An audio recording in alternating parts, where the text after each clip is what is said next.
60K build বছরের কিন্তু প্রায় শেষ সময় এসে গেছে। অ্যান্ড ডিসেম্বর মাস নিয়ে কিন্তু মানুষের নানা রকম কবিতা লেখা এগুলোর কিন্তু কোনো ইয়ত্তা নেই। বাট আমরা চিন্তা করলাম December is the fall of the year. তো এই সময় যেটা দেওয়া দরকার সেটা হচ্ছে একটা বিল্ড অফ দ্য ইয়ার, যেটা কিন্তু একটা একদম টপ জি বিল্ড হবে, যেটা একদম সবাইকে গণমানব যারা আছে তাদের সবাইকে সার্ভ করে দিবে। হতে পারে গেমিং, হতে পারে প্রোডাক্টিভিটি, হতে পারে রেগুলার টাস্ক, যেটাই হোক না কেন।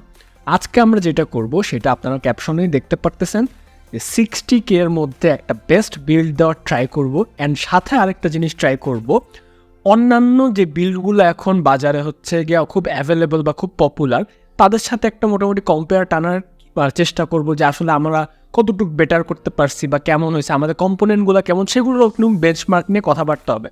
তো আমি আছি অনুরাগ, দেরি না করে চলে যাক আজকে আমাদের 60K টপ জি বিল্ডে।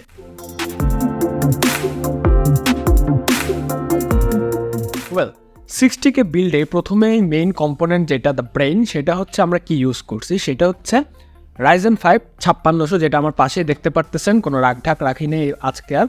6 কোর 12 থ্রেডের প্রসেসরটা, 4.4 GHz max clock speed, no doubt, and খুবই কেপেবল প্রসেসর।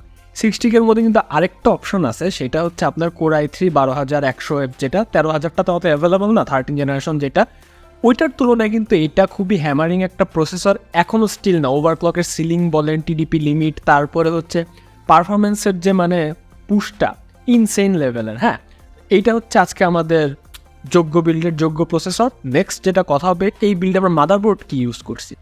অনেকেই কিন্তু 60Kতে আমি দেখছি যে 8 সিরিজের বা 610 যে সিরিজের যে লোয়ার যেই চিপসেটগুলো আছে সেগুলো ইউজ করে। ইন্টেলের ক্ষেত্রে তো ওটা দিতেই হবে, নাহলে বাজেট আটানোই মুশকিল। বাট আমরা চিন্তা করছি যে না, আপনি একটা বিল্ড নিচ্ছেন, বিল্ডটা যেন আপনার অনেক দিন সাস্টেইন করতে পারে, একদম টপ সার্ভিস দিতে পারে। চিপসেটটা যেন VRM তারপর VRAM যা আছে সব যেন খুব কুল হয়, যাতে আপনি প্রসেসরটাকে পুশ করতে পারেন, কোনো যাতে সমস্যা না হয়। এর জন্য আমরা গিগাবাইটের B550MK এই হচ্ছে মাদারবোর্ডটা নিলাম। এই মাদারবোর্ডটাতে আপনার NVMe স্লট পেয়ে যাবেন, মোটামুটি সবই আছে। Zen 4 সাপোর্টের একটা motherboard, which is a very important thing, যেহেতু আপনার ভালো একটা জিপিউ আমরা ইন্টিগ্রেট করবো বিল্ডে, জিপিউটা সারপ্রাইজ থাকবে। যাই হোক, আরেকটা জিনিস যেটা স্কিপ করছিলাম সেটা হচ্ছে এই প্রসেসরটার প্রাইস আপনারা ওয়েবসাইট অনুযায়ী এখন 14,000 টাকার আশপাশে পাবেন, মাদারবোর্ডটা পাবেন হচ্ছে 11,000 টাকার আশপাশে। খুবই ডেডলি একটা কম্বো আই থিঙ্ক। এই ছিল প্রসেসর মাদারবোর্ড। একটু নেক্সট মুভ অন করা যায়। 60Kতে এটা এমন একটা বাজেট, আমরা চাইলেও না DDR5 সিস্টেমে যেতে পারবো না, বিকজ হচ্ছে DDR5-এ গেলে আপনার একটা কনস্ট্যান্ট এসে পড়তে পারে যে জিপিউটা হয়তো একটু কম্প্রোমাইজ করতে হতে পারে। আমরা এই সিস্টেমে যেটা র্যাম হিসেবে নিছি সেটা হচ্ছে কিংস্টন ফিউরির, যেটা 8GB 3200 MHz সিঙ্গেল স্টিক একটা র্যাম। এইখানে আমার একটু একটা হিকাপ আছে যে অবশ্যই কিন্তু আপনাদেরকে হচ্ছে গিয়ে সাজেশন থাকবে 16GB করে নিয়ে যেতে, কারণ 16GB is the new industry standard. 8GB কিন্তু অত সুইটেবল না, বাট আমাদের একটু দামের কারণে, একটু বাজেট লিমিটেশনের কারণে 8GB অ্যাড করলাম। অ্যান্ড কিংস্টনের র্যামটা নিয়ে কী করবো, আমি এই বছর অনেকগুলো বিল্ড করছি, অনেকজনকে সাজেশন দিছি। খুবই ভালো একটা র্যাম, খুবই বেস্ট ইন ক্লাস একটা র্যাম, ক্যাশ লেটেন্সি, তারপরে হচ্ছে টাইমিং সব মিলায় ইটস গুড টু গো, কোনো সমস্যা নেই। এটার দামটা হচ্ছে আপনার 800 টাকার আশপাশে পড়বে। অ্যান্ড তারপরে কথা হচ্ছে স্টোরেজ নিয়ে। স্টোরেজ হিসেবে আমরা কি ইউজ করছি, স্টোরেজ হিসেবে আমরা চিন্তা করলাম যে আমাদের কিংস্টন ভার্সিটি স্টোরেজে যাওয়া যাক। আমরা একটা Zen 4 SSD নিছি, যেটা হচ্ছে কিংস্টনের NV2 SSD। অ্যান্ড NV2 আমরা 250GB একটা SSD নিছি, যেহেতু হচ্ছে কি আপনার একটু বাজেট বিল্ড, একটু কনস্ট্রেন্ট থাকবে। তো এখানে একটা অপশন ছিল যে Zen 3 500GBতে যাওয়া অথবা Zen 4 250GBতে আসা। তো আমরা চিন্তা করলাম যে ঠিক আছে এটাই করি, কারণ হচ্ছে Zen 4 তো পেলাম, পরে কিন্তু আপনারা স্টোরেজ আপগ্রেড করতে পারবেন, র্যামও আপগ্রেড করতে পারবেন। হ্যাঁ, এই দুইটা গেল। এইবার যেটা হচ্ছে আমাদের বিল্ডের সুপারস্টার, সেটা নিয়ে কথা বলা যায়, কি গ্রাফিক্স কার্ড আমরা ইউজ করছি। তো চলুন দেখে নেওয়া যায়।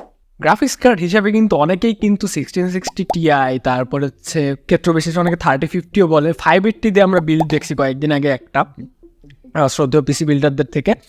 আমরা যেটা ইউজ করছি, আই থিঙ্ক যে why not pushing the limit, breaking the limit, top G build, we have picked none other than the ARC A750 from Intel Limited Edition, Founders Edition, যেটা এইটার দামটা আমাদের ওয়েবসাইটে মনে হয় 28,000 টাকার আশপাশে আছে, বাট কমবে সাবসিকুয়েন্টলি।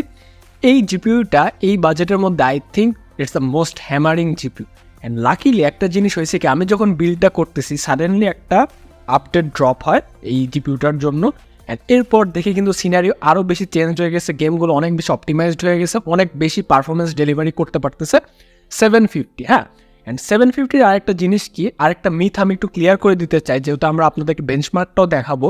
অনেকে মনে করেন যে AMD CPU আর Intel GPU that could be a mismatch, কোনো সমস্যা হতে পারে, বাট আমি বলি এইটা আসলে কোনো কনসার্নই না। আমি কিন্তু এই বছর হ্যান্ডফুলস অফ বিল্ড করছি, অনেক বেঞ্চমার্ক করছি আর্ক নিয়ে। হ্যাঁ, অ্যান্ড মোস্টলি কিন্তু দেখা গেছে AMD GPUর সাথে পেয়ার আপ করে করছি।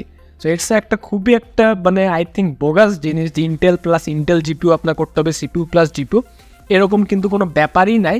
বরঞ্চ আপনার যদি AMD প্রসেসরের সিলিং হায়ার থাকে ইন্টেল থেকে, তাহলে কিন্তু AMDর সাথে আপনি যেতে পারেন, চোখ বন্ধ করে, কোনো সমস্যাই হবে না। হ্যাঁ, কারণ কোম্পানিরা তো বোকা না যে এখানে কোনো ধরনের কনফ্লিক্ট করে রাখবে।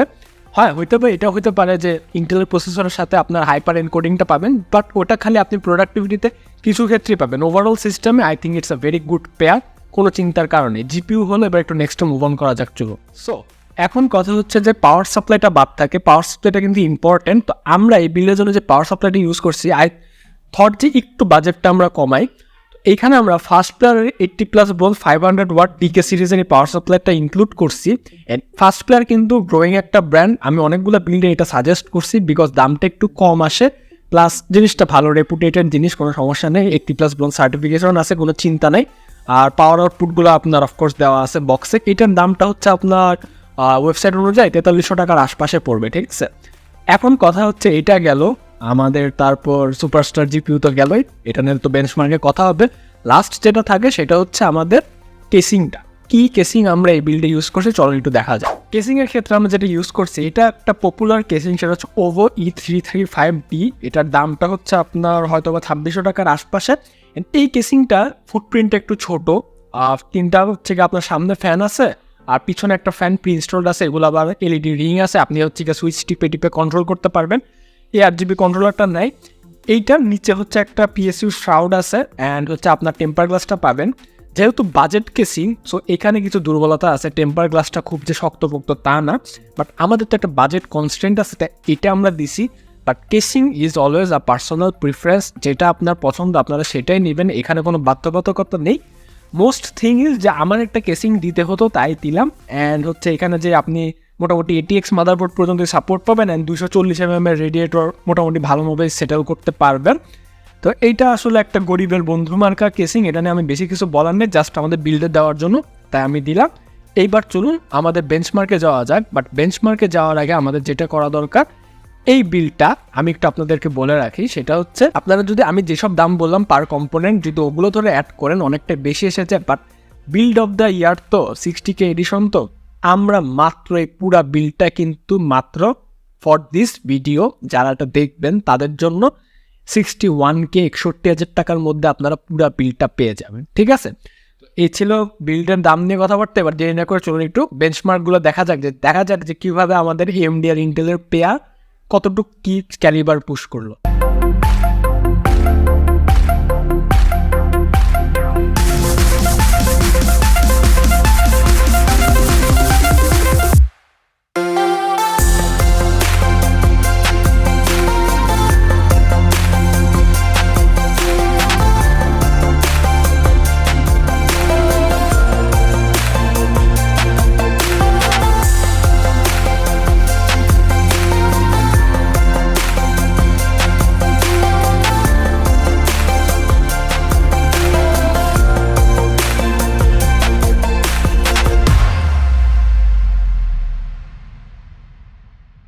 প্রথমে আমরা যেটা করছি Gigabyte 6-এ পুরো সিস্টেমটাকে বেঞ্চমার্ক করতে বসায় দিই।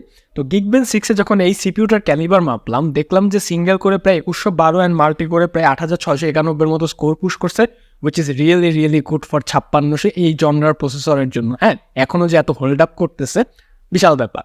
গ্রাফিক্সের ক্যালিবার তো একটু মাপা লাগে, তো দেখলাম যে OpenCL-এ যখন বেঞ্চমার্ক করলাম দেখলাম যে প্রায় ARC A750টা 95,000+ স্কোর পুশ করছে, যেটা কিন্তু অনেকটাই বেশি, অ্যান্ড 3060 থেকে কিছুটা হায়ার সিলিংয়ের। তো বোঝা যাচ্ছে যে ওয়ার্থিট একটা জিপিইউ, নো ডাউট। এরপর যেটা করলাম ভিরেতে আমরা সিপিইউটাকে আবার বেঞ্চমার্ক করতে বসাই দিলাম। ভিরেতে যখন বেঞ্চমার্কটা শেষ করলাম দেখলাম যে প্রায় 7489 মতো স্কোর পুশ করছে, মানে প্রায় 7500, যেটা কিন্তু অনেকটাই ভালো অ্যান্ড অনেকটাই বেশি, নো ক্যাপ। তারপরে আমরা খুবই বিখ্যাত সুপার পজিশন বেঞ্চমার্কে 1080p এক্সট্রিম প্রিসেটে জিপিউটাকে আবার ক্যালিবার টেস্ট করতে বসাই দিলাম। এইখানে আমি প্রায় দেখলাম যে ARC 750 প্রায় 7457 মতো স্কোর পুশ করছে, যেটা কিন্তু 3060 Ti দুইটা থেকে ইভেন বেশি। হ্যাঁ, ইনসেইন হ্যামারিং একটা পারফরমেন্স দিচ্ছে 750, নো ডাউট। অ্যান্ড তারপর হচ্ছে যেটা করলাম লাস্টলি সেটা হচ্ছে পিসি মার্ক 10-এ ওভারঅল পুরো সিস্টেমটাকে বেঞ্চমার্ক করতে বসায় দিলাম। লম্বা বেঞ্চমার্ক শেষ হওয়ার পর দেখলাম যে পিসি মার্ক 10-এ পুরো সিস্টেমটা প্রায় 6730 মতো স্কোর পুশ করছে, যেটা কিন্তু ওভারঅল পুরো ওয়ার্ল্ডের মোটামুটি 80% পিসি থেকে এটা আমাদের বেটার একটু আগায় আছে। হ্যাঁ, বলা যায় মানে অনেক পটেটো অনেক পিসি থেকে এটাও কিন্তু বেটার একটা স্ট্যান্ডিংয়ে আছে। অ্যান্ড লিটারেলি 60K-র মধ্যে I think that's the best build to go for. তো এই ছিল আমাদের বেঞ্চমার্কের সিনথেটিকের কথাবার্তা। এখন একটু গেমিং বেঞ্চমার্ক নিয়ে চলুন কথাবার্তা বলা যায়। গেমিংয়ের ক্ষেত্রে আমরা যেটা করলাম, প্রথমেই হচ্ছে অ্যালান ওয়েক 2টা খেলতে বসায় দিলাম। অ্যালান ওয়েক 2 যখন খেললাম দেখলাম যে মিডিয়াম প্রিসেটে সেট করে খেলছি, অ্যাভারেজে 750 প্রায় 47 FPS অ্যান্ড 1% হতে 28 FPS মতো পুশ করছে। Thanks to the 8GB VRAM, এর কারণে কিন্তু 750 পুরো হ্যামার করে দিছে, নো ডাউট। এটা কিন্তু খুবই বড় একটা অ্যাডভান্টেজ যে এখন আমরা 60K-র বিল্ডে একটা 1660 Ti জমানা থেকে পার হয়ে এসে 8GB'র মতো VRAM-ওয়ালা জিপিইউ পাই, thanks to Intel, no doubt. এরপরে আমরা সাইবারপাঙ্ক 2077 গেমটা আলট্রা প্রিসেটে বেঞ্চমার্ক করতে বসায় দিছি। সাইবারপাঙ্ক যখন খেললাম দেখলাম যে অ্যাভারেজে প্রায় আলট্রাতে 73 FPS আর 1% হতে টানা 50 FPS ধরে রাখছে, খুবই প্লেয়েবল সিচুয়েশন। তারপরে আমরা ওয়াচডগ লিজিয়নটা খেলতে বসাই দিলাম। ওয়াচডগ লিজিয়ন যখন খেললাম, লিজিয়ন খেলা শেষ করে দেখলাম যে হচ্ছে এটা আলট্রাতে প্রায় অ্যাভারেজে 65 FPS ধরে রাখতেছে, অ্যান্ড 1% লোতে এটা ছিল 44 FPS এর মতো, very good, no doubt. Lastly আমরা যে গেমটা খেললাম সেটা হচ্ছে মার্ভেলের Spiderman Miles morals PS4 remastered গেমটা, এটা আমার খুবই প্রিয় গেম। এইটা খেলার সময় দেখলাম যে অ্যাভারেজে প্রায় 84 FPS অ্যান্ড 1% লোতে 35 FPS এর মতো ধরে রাখতেছিল। এই গেমটা একটু আপনার VRAM হাঙ্গ্রি গেম, মানে এই টাইটেলটা VRAM খুব বেশি ডিমান্ড করে, তো এর জন্য হচ্ছে আমরা এই জিনিসটা একটু কম FPS পাইছেন। আরেকটা মেজর ফ্যাক্টর হচ্ছে আমরা সিঙ্গেল চ্যানেল DDR4 RAM দিয়ে কিন্তু পুরো সিস্টেমটা বেঞ্চমার্ক করছি, তাই কিন্তু কিছু FPS বেশ কম ছিল। অফকোর্স আপনাদের প্রতি সাজেশন থাকবে যাতে আপনারা 16GB-তে আপগ্রেড করে নিয়ে যান, তাহলে ভালো হবে। এইবার চলুন শেষে কনক্লুশনে কিছু কথাবার্তা বলে জিনিসটা শেষ করে দেওয়া যায়। তাহলে কনক্লুশনে এই বিলটা নিয়ে কী বলা যায়? কনক্লুশন এটা নিয়ে কিছু বলার আগে বা এটার ভ্যালুটাকে ওয়ার্থ করার আগে, কয়েকদিন আগে পিসি বিল্ডের বাংলাদেশের চ্যানেল থেকে একটা ভিডিও বেরিয়েছিল 60K বিল্ড নিয়ে। হ্যাঁ, that was a good build, no doubt. And PC বিল্ডের বাংলাদেশ নিয়ে যদি আমি একটু বলি, ওরা কিন্তু মানে আমাদের চাইল্ডহুড হিরো। হ্যাঁ, মানে জামান ভাই, জাহিদ ভাই, এদের দেখে তো আমি বড় হয়েছি, অ্যান্ড খুবই মানে ইন্সপায়ার্ড আমি এদের থেকে। অ্যান্ড ইন্ডাস্ট্রির ওরা best of the best, no doubt. But আমার মনে হয় ওই বিলটাতে যেটা হয়েছিল, ওই বিলটার সাথে একটু আমাদের বিলটা একটু হালকা পাতলা মিলাই। ওখানে জামান ভাইরা হচ্ছে আপনার Core i3 12th generation use করছে, বাট দে হ্যাভ মেনশন যে আপনার অফকোর্স কিন্তু AMD Ryzen 5 5600Hটা বেটার, অ্যান্ড এইটা আমরা ইমপ্লিমেন্ট করছি। PCIe 4 লেনের প্রসেসর খুবই নাইস অ্যান্ড খুবই সিলিং কিন্তু Core i3 থেকে বেশি। তারপরে যেটা মেজর একটা জিনিস সেটা হচ্ছে আই থিঙ্ক ARC 750 ইমপ্লিমেন্টেশন আমাদের বিল্ডে। ওই বিল্ডটাতে কিন্তু 580 ছিল, 580 জিপিউটা এখন দাম অনেকটাই হাই এবং কোনো মতে কিন্তু ওয়ার্থ ইট না। ওই তুলনায় যদি আপনি 750 60,000 টাকার মধ্যে আটাতে পারেন, দ্যাটস দ্য মানে খুবই ভালো option to go for, no doubt. সব দিক দিয়ে মোর কেপেবল একটা হচ্ছে আপনার জিপিইউ। অ্যান্ড আরেকটা জিনিস হচ্ছে ওদের বিল্ডে সেটা হচ্ছে ইয়েটা ছিল 610 মাদারবোর্ড ছিল, বাট আমরা চিন্তা করছি যে এইখানে মাদারবোর্ডের গেমটা আরেকটু স্টেপ আপ করা যাক। আমরা একটা B550 দিয়ে দিয়েছি, Zen 4 সাপোর্টেড মাদারবোর্ড, হায়ার সিলিংয়ের চিপসেট, হায়ার সিলিংয়ের প্রসেসর। তো এইখানে আসলে ব্যাপারটা হয়েছে কি, আমি যেমনটা বলতেছিলাম দে আর মাই চাইল্ডহুড হিরো, একদম মানে no doubt. But I think ওইখানে ওদের বিলটাতে কিছু ইরোর হয়ে গেছে, যেটা কিন্তু আমরা খুব সুন্দর করে পলিশ করে দিছি, ট্রাই করছি আর কি। মানে ওইটার রেফারেন্স যদি টানি, বিকজ দ্যাটস দ্য মানে একটা বারের মতো, তো ওইটার তুলনায় আই থিঙ্ক এটা কিন্তু বেঞ্চমার্কও আপনারা দেখবেন অনেকটাই বেটার করবে, যেটা আমার মনে হয়। অ্যান্ড আরেকটা জিনিস হচ্ছে আমি আসলে তাদের কাছে শিশু, নো ডাউট, কিন্তু আমরা দুজন মানে ট্রাই করতেছি যাতে আপনাদেরকে ভালো কিছু দেওয়া যায়, এবং এই ধরনের কনস্ট্রাকটিভ ক্রিটিসিজম যদি থাকে, হ্যাঁ, দিন শেষে কিন্তু সেটার উপকার খালি আপনারাই পাবেন, অফকোর্স, নো ডাউট। হ্যাঁ, অ্যান্ড আরেকটা আমার এই বিল্ডের যে ফিলোসফিটা আছে, আপনারা যদি খেয়াল করেন, এই বিল্ডটা না অনেক ওপেন এন্ডেড একটা বিল্ড থাকলো সব কিছু ভালো ইউজ করার কারণে। আপনি চাইলে এটাতে ইজিলি র্যাম অ্যাড করে দিতে পারবেন, র্যামটা আপগ্রেড করতে পারবেন, তারপরে হচ্ছে এসএসডি স্টোরেজ আপগ্রেড করতে পারবেন। আপনার যদি ইচ্ছা হয় যে না আপনি একটা ওয়ার্ক স্টেশন বিল্ড করবেন, Ryzen 9 লাগাই দেবেন, Ryzen 9ও কিন্তু এটাতে ভালো মতো সার্ভ করে দেবেন। আপনার ইচ্ছা হলো যে না আপনি হচ্ছে এটাকে গেমিং বিস্ট বানাবেন, আপনি এটাতে চাইলে 5800X3D ইমপ্লিমেন্ট করতে পারেন, এবং জিপিউর ক্ষেত্রে কিন্তু আপনি 4070 মতো জিপিউ আপগ্রেড করে দিতে পারেন। মোটামুটি 500 ওয়াট কিন্তু ভালো মতো টেনে নেবে, নো ডাউট। হ্যাঁ, তো এই জিনিসটি একটু ডিসকাস করার ছিল। আই থিঙ্ক এইখানে একটু ওদের মনে হয় হালকা ইরোর হয়ে গেছে, বাট অফকোর্স মানে হচ্ছে ইমপ্রুভ করার সিলিং তো আছে। বাট কথা হচ্ছে যে আমার এই বিল্ডটাকে একদম সাধু সন্ন্যাসী বিল্ড আমি টেনে আনলাম, আমার এই বিল্ডটা কি পারফেক্ট বিল্ড? মোটেও কিন্তু তা না। আমার এই বিল্ডেও কিন্তু কিছু ফ্ল আছে, অ্যান্ড মেজর ফ্লই বলা যায়।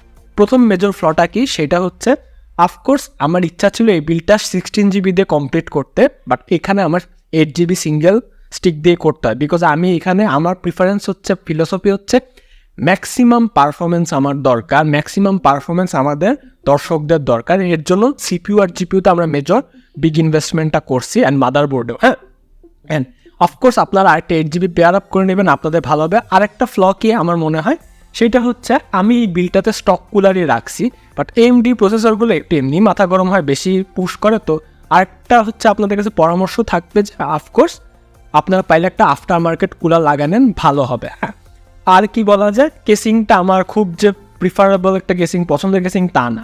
তো এই ছিল মোটামুটি আমাদের এই বিলটার কথা। আপনাদের বেঞ্চমার্কও দেখা দিলাম, ওগুলা সব মানে ফ্লগুলা বাদ দিয়ে যদি দেখেন, I think it is the excellent build to go for, একদম মানে build of the year edition. And 750 ক্যালিবারকে আপনারা কেউ সন্দেহ করেন না, অনেকটাই পলিশড হয়ে গেছে। এক্সেপ্ট যারা 3D অ্যানিমেশন বা ইয়ের কাজটা করবেন, ওইটার ফুল সেট সাপোর্ট এখনও আসে নাই, ওটা আরেকটু মনে আসতে টাইম লাগবে। এছাড়া প্রোডাক্টিভিটির কাজ করেন বস জিপিইউ, গেমিং করেন বস জিপিইউ, DirectX 10 বা 11-এর যে পুরান গেমগুলো একদম, ওইগুলো হয়তো বা একটু হিকাপ দিতে পারে, বাট ওটা তো আর খুব ভালো কাজ করতেছে। তো এই ছিল মোটামুটি হচ্ছে আমাদের আজকের build of the year video. এটা আপনার টেকল্যান্ডের যে কোনো ব্রাঞ্চে পেয়ে যাবেন, এই ভিডিওর জন্য মাত্র 61,000 টাকায় পেয়ে যাবেন। আমি আছে অনুরোধ, আপনারা আর কি কি বিল্ড দরকার নিচে কমেন্ট করে জানাতে পারেন। একটা 50K বিল্ডের কথা দিয়েছিলাম, ওটা দেখে কাজ করব, চিন্তা করতেছি কী করা যায়। আর কি কি জিপিইউ বা সিপিইউ মারামারি চান বা ল্যাপটপ কী চান জানাতে পারেন। And subscribe to the channel is a must, please subscribe করুন। বছরটা একটু ভালো মতো শেষ করি, দেখা হবে অন্য কোনো ভিডিওতে। তাদের জন্য good bye, and definitely catch on the next one.